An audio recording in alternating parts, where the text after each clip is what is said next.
먼저 인사 부탁드리겠습니다. 네, 안녕하세요. 오늘 부천 처음 찾아왔는데 초대해 주셔서 감사드리고요. 오늘은 감독으로서 여러분들께 인사드리는 네, 자리에 먼저 그러면 앉아주시고. 야, 앞으로. 부천에 이렇게 오시게 됐는데 오늘 영화제 때문에 또 참석을 하셨어요. 먼저 또 배우가 아니라 감독님이라는 타이틀로 오셨는데 소감 한 말씀 부탁드릴게요. 사실 그 대학교에 이어서 대학원까지 계속 영화를 공부를 하다가 학기 중에 이제 영화를 찍게 되는데 마침 또 그 영화가 운이 좋게 이렇게 초대를 받게 돼서 너무 큰 영광이라고 생각하고요. 배우로서 참여한 영화제가 아니고 감독으로서 참여한 영화제이기 때문에 더욱더 의미가 있고 좀 재미있게 저도 즐기고 있는 것 같습니다. 이번이 연출작이 처음이 아니세요. 네. 사실 그 감독이라는 호칭이 어색하지 않을 정도로 이제 좀 두 편째 작품을 하고 계시는데 그전 작품 같은 경우는 제가 봤을 때 직접 모든 걸 좀 출연까지 하시는? 네. 그런데 이번에는 카메라 뒤에 완벽하게 빠져 계셨었어요. 네. 좀 색다른 경험이지 않았을까 싶은 생각이 드는데 어떠셨어요? 앞에서 제가 촬영했던 제 영화들은 제가 배우로서 좀 진행을 했었는데 아무래도 영화적인 부분에 있어서 좀 더 이야기에 집중을 더 하기 위해서는 연출로서만 참여를 하고 또 그 부분에 좀 더 신경을 쓰는 게 더 맞지 않나 라는 생각을 하게 돼서 이번에 제가 갖고 온 위대한 유산이라는 작품에서는 오로지 감독으로서만 촬영을 해서 저는 되게 행복했었던 것 같아요. 제가 카메라 앞에 서 있는 게 아니고 카메라의 뒤에서 누군가를 찍고 있고 또 그 스토리 라인을 만들어간다는 게 영화인이 된 진짜 이유이지 않을까 생각이 들어요. 사실 위대한 유산이라는 제목 자체가 굉장히 거창하고 거대한 이야기처럼 들리는데 영화를 이제 보신 분들도 계시고 앞으로 보실 분들도 계시지만 훈훈하고 따뜻한 얘기라는 마지막에는 좀 눈물이 찌는 그런 느낌이 들었거든요. 그래서 감독님께서 직접 영화의 어떤 연출의 변화 또 어떤 좀 이야기를 그리고 싶으셨는지 얘기를 부탁드릴게요. 영화를 만들면서 사실 제가 하고 싶은 이야기가 무엇인가를 가장 많이 생각을 해봤어요. 근데 저 역시도 그렇고 여러분들 중에서도 그렇겠지만 항상 우리가 부모님이나 가족과의 대화가 상당히 많이 단절된 채로 많이 살잖아요.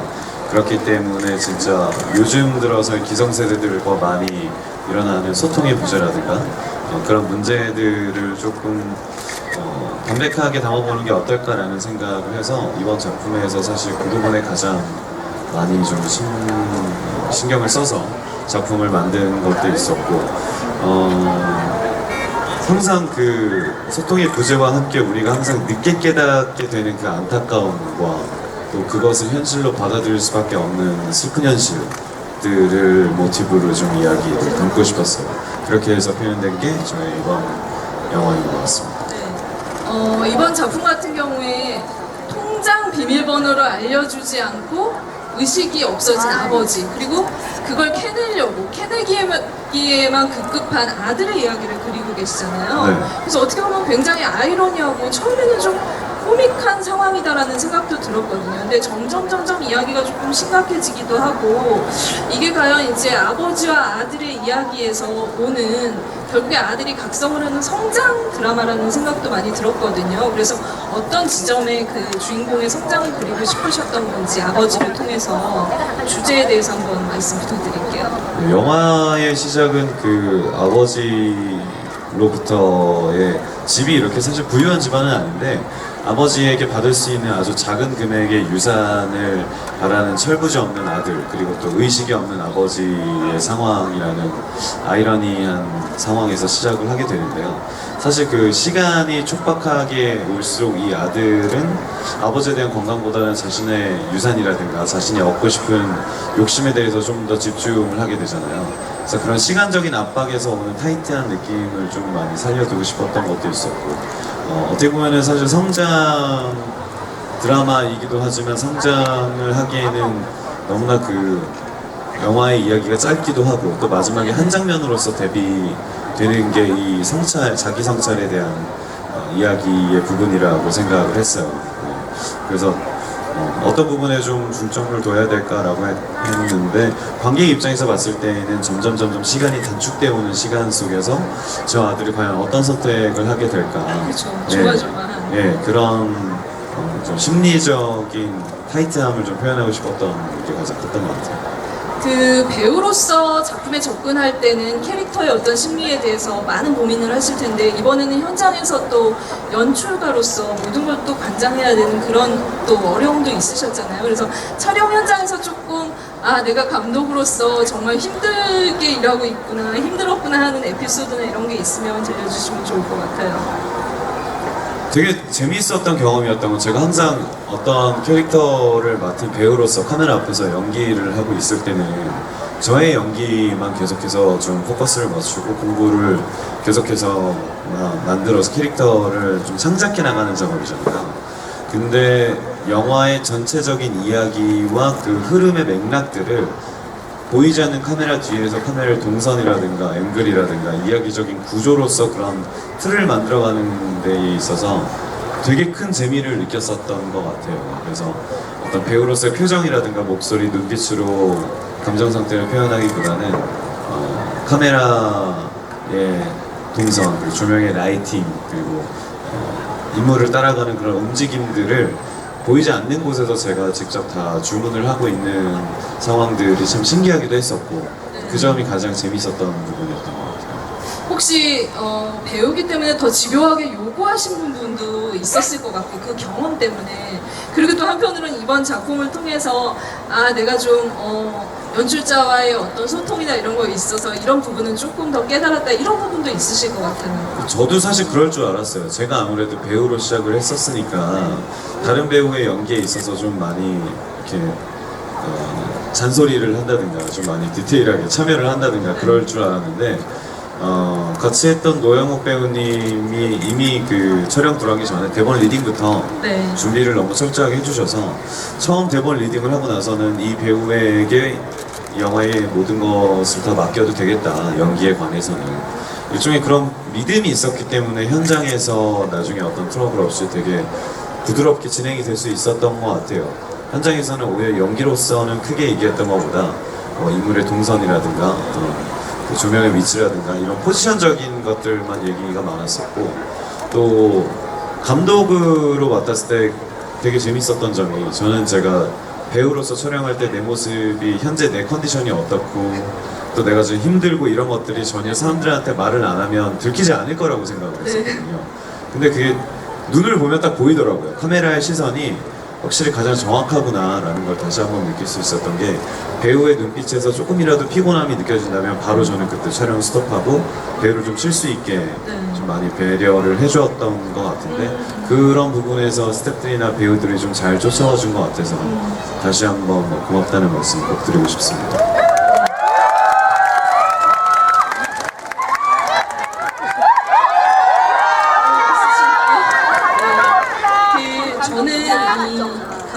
장정석 감독님이 이전에 배우로서 연기의 필모그래피를 쭉 따라올 때도 보면 쭉 리듬을 가지고 좀 출연 작품을 결정을 하신다라는 생각을 많이 했어요. 최근에 이제 작품들 보셨겠지만 대박이라는 작품에서도 연기를 하셨지만 조금 무거운 연기를 했을 때는 그 전에는 더 이렇게 좀 약간 사람들에게 관객들에게 친근하게 다가갈 수 있는 역할을 했다라면 계속 새로운 시도를 하고 있다는 느낌이 들었는데 연출도 아마 그 일환이지 않을까라는 생각이 들었어요. 다양한 활동의 일환. 그래서 좀 연출이라는 것, 연기라는 것 이렇게 구분짓기는 좀 뭐하지만은 그런 것들을 다양하게 활동을 하시는 거에 대해서 좀 어떻게 생각을 하시는지 그리고 앞으로도 또 어떤 좀 다양한 모습을 보여주실 수 있으실지도 좀 궁금하거든요. 그래서 이런 경험들에 대해서 좀 말씀해 주시면 좋을 것 같습니다. 어렸을 때부터 배우로 시작을 해서 되게 다양한 캐릭터들을 맡아보고 역할들을 맡아오고 그리고 또 배우뿐만이 아니라 가수라는 직업을 새로 얻게도 돼보고 또 영화 감독으로서 이렇게 영화제까지 초대가 된 게 사실은 저도 제가 좀 많이 헷갈려요. 너무 많은 다양한 것을 해보기 때문에 사람들한테 배우로서 좀 믿음감이나 신뢰감을 오히려 좀 떨어뜨릴 수 있는 건 아닌가라는 그런 생각도 굉장히 많이 하는데 돌이켜보면은 아직은 사실 이제 올해로 제가 30이거든요. 네. 아직은 제가 무언가에 대해서 완성형이라는 표현을 하기에는 많이 부족한 시간이었던 것 같아요. 그렇기 때문에 해보지 않았던 것들로 좀 많이 시도를 해보고 여러 가지 하고 싶었던 것들에 대해서 한 발짝씩 움직여보고 또 그런 것들을 실제로 몸으로 익혀보는 게 책에서 공부하는 것보다는 몸으로 같이 해보는 게 더 좀 저한테 의미가 있지 않을까라는 생각이 들어서 네. 아직은 단편 영화 감독으로서 사실 완벽하진 않고 배우로서도 절대 완벽한 위치에 있다고 생각은 하진 않아요. 그렇기 때문에 좀 역할로서도 다양한 역할을 더 해보고 싶고 사람들이 늘 예상하는 경로로만 가는 것보다 정말 쉬지 않고 이 사람은 이런 것도 하는구나. 네. 예, 라는 그런 인상을 줄 수 있을 만큼 되게 다양한 걸 해보고 싶은 욕심이 가장 큰 것 같습니다. 네. 실은 네.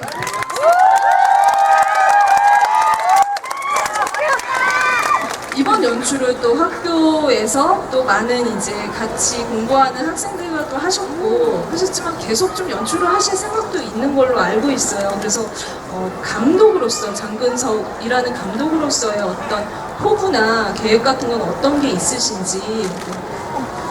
단편 영화의 장점이라고 생각을 하는데 사실 영화가 사이즈나 규모가 굉장히 커질수록 이제 같이 협력해야 되는 스태프들도 점점 더 많아지고 그리고 또 여러 가지 뭐 투자의 문제라든가 그런 것들이 얽혀지면서 사실 감독이 초반에 제일 하고 싶었던 얘기들이 많이 변형이 되는 경우가 많이 있잖아요. 근데 단편 영화는 정말로 감독 본인이 하고 싶은 얘기를 짧은 순간 안에 아주 담백하게 담아낼 수 있는 가장 큰 장점이 있는 장르라고 생각을 해요. 물론 그러기 위해서는 더 많은 시도와 또 많은 사람들의 관심이 필요하지만 오늘 제가 초대됐던 이런 부천 판타스틱 영화제 같은 이런 행사에서도 많은 분들이 단편 영화에 대해서 관심을 가져주시고 또 재미있게 봐주신다면 더 많은 감독들이 좀 더 자유롭게 자기의 이야기들을 표현할 수 있는 그런 표현의 장들이 더 넓게 생기지 않을까라는 생각이 듭니다. 그런 의미에서 일단 오늘 저는 아마 저에게는 되게 잊을 수 없는 하루가 될 것 같고 또 오늘 초대를 받은 것만큼 앞으로의 책임감이 더 생겨서 영화를 더 찍게 된다면 한 편 한 편 좀 더 신중하고 좀 더 소중하게 그 영화를 작업할 수 있지 않을까 그런 책임감도 좀 부여받게 되는 저는 같습니다.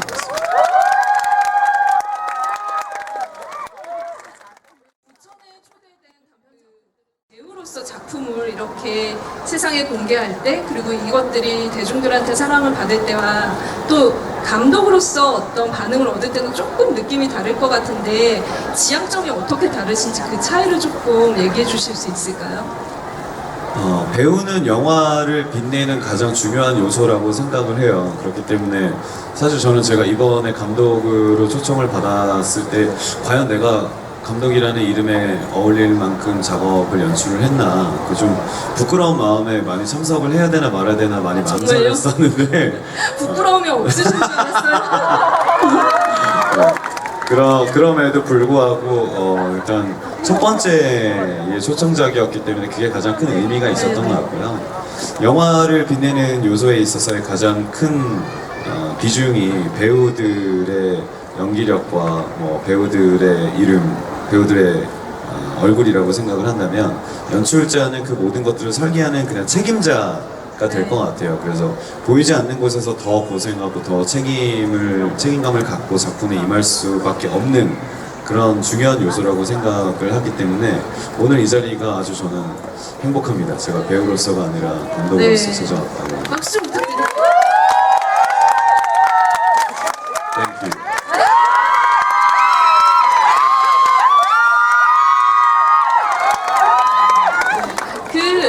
사실은 연기를 하는 사람의 입장에서 자신이 표현하고 싶어 하는 연기와 연출을 하는 감독으로서 만들고 싶은 영화는 굉장히 다를 수도 있다라는 생각이 들어요. 그래서 장근석 씨, 배우 장근석과 감독 장근석이 좋아하는 영화의 장르나 스타일은 어떻게 다를지 좀 궁금하거든요. 저는 사실 예전부터 로드무비 형식의 영화들을 되게 좋아했어요. 조금 다큐멘터리적인 성향도 들어가 있는 그런 영화들을 많이 봐와서 어떻게 보면은 영화의 기본축인 그 스토리와 시나리오들을 사실 현장에서 있는 그대로의 것들로 날것으로의 느낌대로 촬영하는 것들을 굉장히 좋아했었거든요. 그런데 이번 작품에서는 초반에 그 프리프로덕션 단계부터 장소 로케이션까지 전부 다 정말로 실제 영화 감독님들이 하시는 작업들을 해보니까 오히려 현장에서 있는 그대로의 찍는 재미도 있지만 반대로 내가 만들 수 있는 범위들이 굉장히 넓어진다는 것에 대해서 좀 더 큰 만족감을 느낄 수 있었던 작업이었던 것 같아요. 네. 이번 작품 하시는 이 촬영 중에 가장 어려웠던 지점은 어떤 지점이셨어요? 아무래도 일단 첫 번째는 시간과의 싸움도 있었고 며칠 만에 찍으신 거죠? 하루 반나절 정도 장소 섭외도 굉장히 어려워서 제가 직접 전화를 해서 제가 다시 다 제작부가 실패한 네. 사례를 제가 다시 그럼 주 무대가 병원이잖아요. 그렇죠. 병원에 전화를 하셔서 저 영화 감독 장근석입니다 이렇게 얘기를 하신 건가요? 네. 가장 어려웠던 거는 이제 그 병원이라는 곳이 어떻게 보면 생사를 넘나드는 굉장히 중요한 곳이고 누군가에게는 정말 하루하루 시간 1분 1초가 중요한 곳인데 혹시나 이제 저희 팀의 촬영으로 인해서 다른 환자들에게 폐가 끼치지는 않을까 그 점이 가장 신경이 쓰였던 것 같아요. 그래서 움직일 때도 굉장히 조용히 움직이고 최대한 빠른 시간 안에 다른 환자분에게 피해를 주지 않는 선에서 촬영을 끝내는 게 목표였기 때문에 또 그런 점들이 가장 힘들었었고 또 카메라 워킹도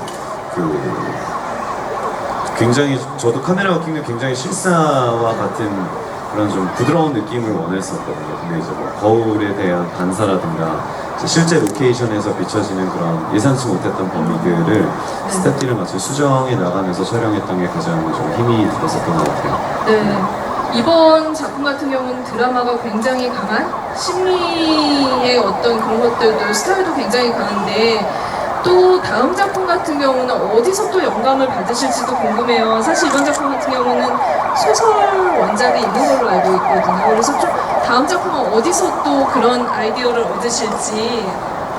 사실 시나리오를 몇 개씩 심심할 때 이제 쓰곤 쓰세요? 하는데 네. 그럴 때마다 영감을 가장 많이 얻는 포인트는 예전에 다른 영화들 작품들을 많이 보는 것도 있고 또 실제로 제 주변 사람들과 함께 뭐 술자리에서 오고 가는 이야기들 중에서 영감을 얻는 경우도 굉장히 많아요. 그래서 다음 작품 같은 경우는 지금 예상하고 있는 것은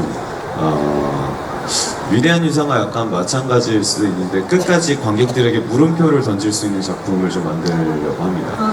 그러니까 어떤 이렇게 돼서 저렇게 돼서 이렇게 될까라는 느낌보다는 처음부터 뭐지 하다가 마지막에 강력한 스트라이크 한 방을 날릴 수 있는 그런 좀 통쾌한 영화를 한번 만들어보고 싶은 욕심이 있어요. 네, 그럼 장르 자체가 굉장히 많이 바뀔 수도 있겠네요. 네, 그럴 수 있는데 기본적인 지향점은 이제 인간의 성장과 휴먼 드라마를 좋아하는 편이기 때문에 뭐 공포나 스릴러보다는 공포와 스릴러를 가장한 아마 휴먼 드라마가 되지 않을까. 네. 이번 작품을 통해서 이제 활동을 하시면서 저는 이제 다양한 역할을 하셨잖아요. 그런데 20년 정도 활동을 하셨어요. 그때마다 인터뷰를 하거나 늘 이렇게 이 얘기를 할 때 계속 배우고 있다라는 얘기를 가장 많이 하는 배우이자 감독이 아닐까라는 생각을 했거든요. 그래서 도대체 이렇게 많은 경험이 있는 그런 배우 감독이 얼마나 또 다른 것들을 배울 수 있을까라는 궁금증이 있었고 이미 다 알고 있고 너무 자신만만한 사람이 아니야라는 생각을 했는데 오히려 굉장히 좀 그런 부분에 있어서 조금 더 계속 한 번씩 의심해보는 그런 느낌을 받았어요. 그래서 장근석에게 있어서 배움이란 어떤 건지 이 영화에 대한 배움은 어디까지가 끝인 건지 그 얘기를 좀 마지막으로 질문 드리고 싶네요. 배우는 가장 큰 행복 중에 하나가 평생을 계속해서 배울 수밖에 없는 직업이기 때문에 배우라는 타이틀이다라는 글을 본 적이 있어요. 어떤 작품을 할 때 항상 그게 반복되는 캐릭터가 아니라 항상 새로운 캐릭터를 만들기 위해서 또 그 캐릭터가 되기 위해서 계속해서 뭔가를 배우고 또다시 배울 수밖에 없다는 것이 아마 배우가 가진 가장 큰 행복이지 않을까 싶은데 그것은 비단 배우뿐만 아니라 인간이라면 누구나 다 똑같은 것 같아요. 그 나이대에 얻을 수 있는 깨달음과 또 그 나이대에 경험할 수 있는 인생의 모든 재료들이 만들어져서 지금의 나를 만드는 것처럼 저 역시도 제가 지금의 완성형 배우가 아니라 계속해서 무언가를 시도하고 부딪혀보고 깨져볼 수 있는 그런 배움을 갈고 닦아보고 또 그것에 대해서 만족해서 나태해진다기보다 부족한 것을 계속해서 채워나가고 계속 배울 수 있다는 것이 아마 제 인생의 가장 큰 축복 중에 하나인 것 같습니다. 아마 그런 점에 배우라는 직업에 대해서 가장 큰 행복을 느끼고 있는 건 아닐까라는 생각을 해봅니다. 네, 박수 한번 부탁드립니다.